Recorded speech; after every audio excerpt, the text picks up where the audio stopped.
Hey everybody, welcome back. My name is Abby with Fitness is Medicine. Today I'm going to give you another workout you can do in your home. Remember to start with a good warm-up before you come in to do these exercises. Today for our equipment, we're going to need just a set of small dumbbells, a small ball like a tennis ball or just a small ball of some sort like that, and a fit ball. So that's it for today.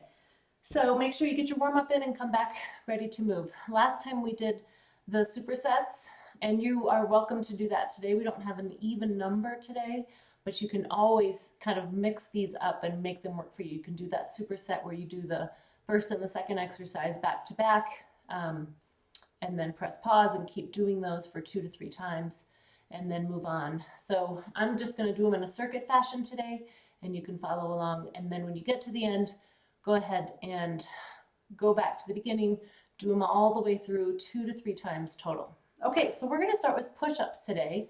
And the last time we did these, I demonstrated how using the bench is a really good way to really mimic a full push-up. I'm going to do that today. Of course, you can do them on the ground if that's what you prefer. But if you have a coffee table or even a firm kitchen chair, maybe shoved up against the wall for good support, I'm going to demonstrate how just doing a push-up up on a little bit of an elevated surface is a great way to kind of ease into this. Of course, you could do them on the countertop or the wall, but we're going to lower down. We'll do 10 in a row.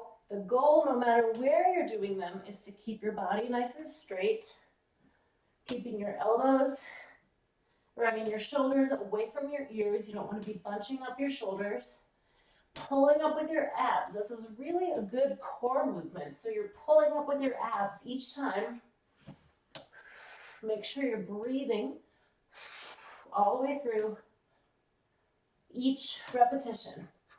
All right, good. So we're going to do 10 and then rest. So we're going to stay right near here and do a static lunge next. So what I like about doing these lunges, is that you can really focus on getting into a really good position before you go into your lunge. So when you do a lunge, it's important to have a good wide stance, or long stance, I should say, so that your knees can stay in the proper alignment. So if your knees are here and you try to lunge down, you're probably going to put some shear force through that front knee especially. So take a nice big step back, have something near to hang on to. Sometimes I have a chair, or like I said, I always say a kitchen counter is great. You can just kind of do it right next to it. Get those feet really long, really far apart, and go straight down towards the floor. So you're keeping your torso up nice and tall. I'm not going to bend forward each lunge. I'm just sitting straight down. So both knees are bending. The goal is about a 90-degree angle, but if that's too much, just do it smaller. You can always do a smaller range of motion to protect those joints. Use something sturdy nearby if you need to. The other thing is you can add a weight to one hand or both. I like to do one hand because it kind of also then pulls in some core action. All right, good. Now we're going to switch feet. So put the other foot really wide, and this can be difficult for balance, which is why I want you to have a chair or something nearby. We'll go straight down, keeping those shoulders level, your hips level, looking straight forward, breathing, really squeezing that glute and your front leg. Remember, smaller range of motion if you need it. Keep breathing all the way through. 2 more. Good. Now, if you're going to do a superset, go back to your push-ups, coming back to your static lunge. Okay, now we're going to sit on a ball. Of course, you can sit on a chair or a bench or the side of your bed or anything really. We're going to do some wrist-specific work. So I want you to lean over and rest your forearms on your thighs. So we're going to do some wrist flexion. Wrist and hand weakness can become a problem the older we get.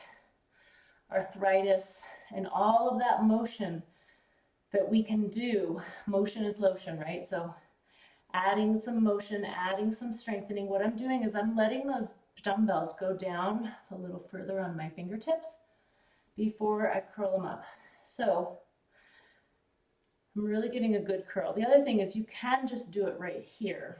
We're just getting that wrist flexion, but letting it go a little further on the fingers also involves a little bit more of the joints in your hands. All right, good. Now we're going to flip them over. So we just did flexion. Now we're going to do extension. So we're going to just let them hang and then pull them back towards your elbows. And if you do have a lot of weakness, this may feel really hard.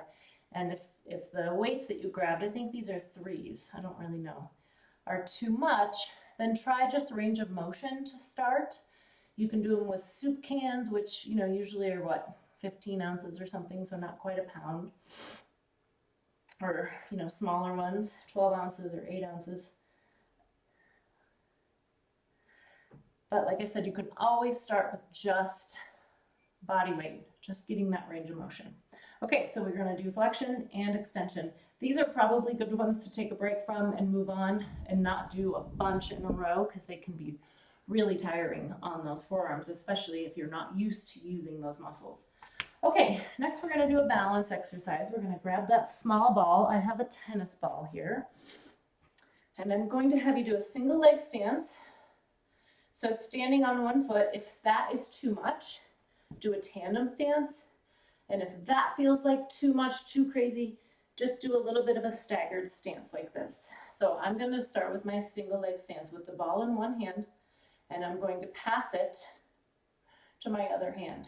Now, you can start by just passing it and seeing how that goes. And if that feels okay, try looking at the ball and passing it and keeping your eye on it the whole way. So changing your gaze, changing your point of view really challenges that balance all the way to both sides. Okay, now we're going to switch feet. So we're going to work on each side for about 30 seconds. So if you're doing tandem, switch your feet. If you're doing staggered, switch your feet. Always do this near something safe, near something, you know, like if you're next to a countertop, you can do this right over your kitchen countertop so that you have somewhere to grab onto if you do start to lose that balance. Okay, single leg stance or tandem. Ooh.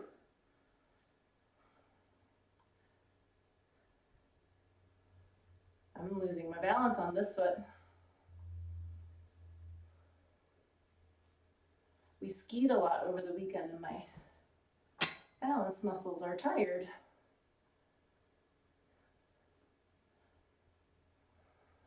All right, that was 30 seconds. Okay, great.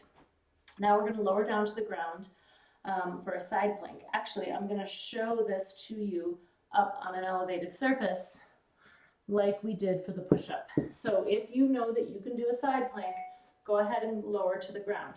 But I'm going to demonstrate it on the bench. So you can put your elbow on the bench just like this.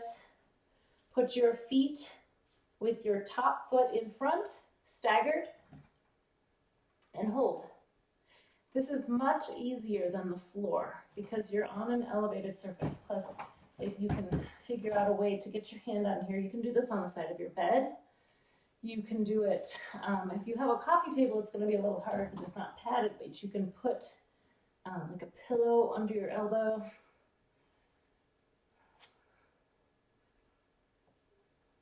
Okay, good.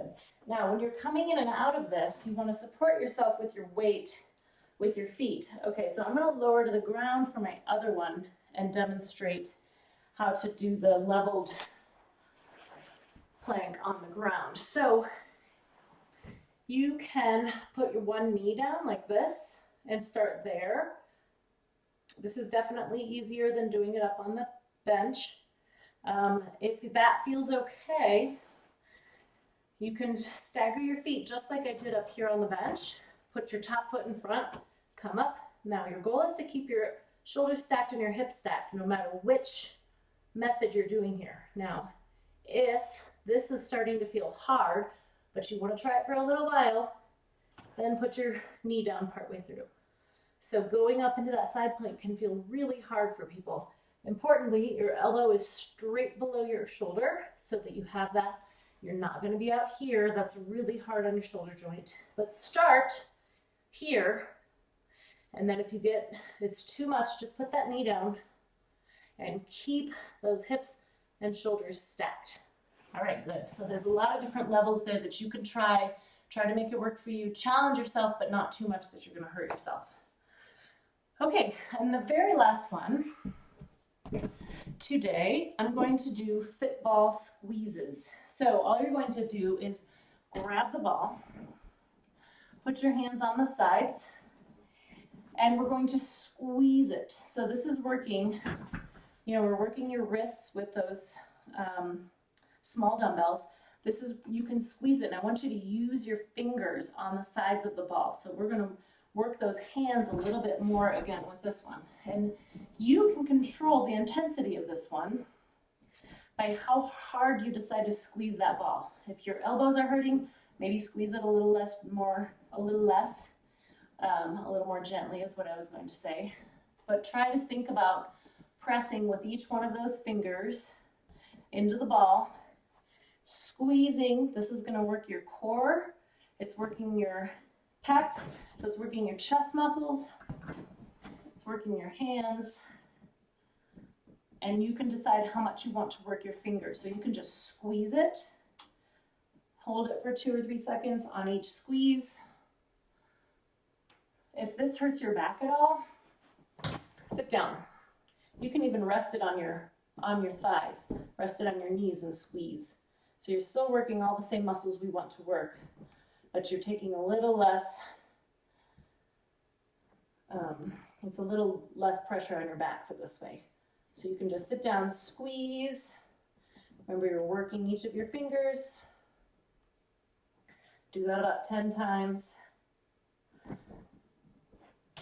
And that's it. Good job, everybody. Now you can cycle through them again, maybe do a little cardio in between, and keep moving. I know it's a really busy week, so if you're on here doing these, I commend you for taking the time to take care of you and take care of your body. So thank you for tuning in. I appreciate you. Have a very Merry Christmas. I've got one more coming out, so you can either do it on Christmas or you can do it over the weekend.